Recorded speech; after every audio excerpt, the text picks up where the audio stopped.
your team plays very interesting compositions. You're bringing out the Harbor on Ascent, but the Harbor on Bind as well, but you're playing it in such a different way. Can you talk to me a bit about who on the team is in charge of, or who takes charge of crafting compositions that you run that are really unique and different, and those little micro plays that you do with the weird harbor walls and the fast sand pushes and all sorts of unusual things that you're clearly not copying from anyone else because no one else is doing it?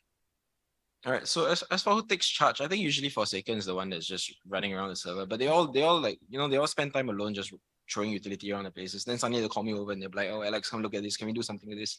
And then I'll just drag them together, you know, and I'll put them together. It's like, okay, do something. And then as for micro plays, I think we've built that over a long period of time. It's been something we did since the start of the game. So it's a habit for them, you know, they just try always do new things.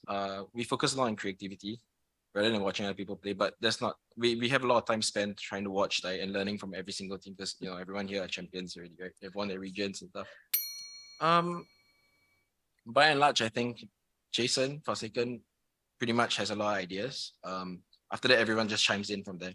And then we just sort of form, like we sort of build it off a base of what Jason is saying.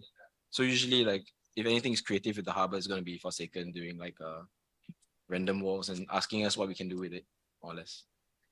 And then the decision to bench Benkai, was that made before you realized that something was not going to be attending this event? It seems counterproductive to not just return back to your original 5 if you're not going to be able to run the same roles anyway. So can you walk me through that thought process a little bit?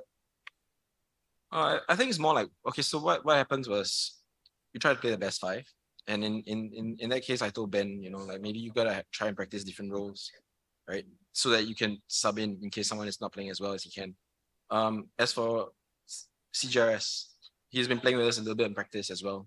So it just makes more sense for us, like better for unit cohesion, because Ben has been out for a while, since maybe the 5th week of Pacific, you know, and he's been doing his own thing, just getting ready as like a good teammate would do, you know, like just supporting us from behind the scenes.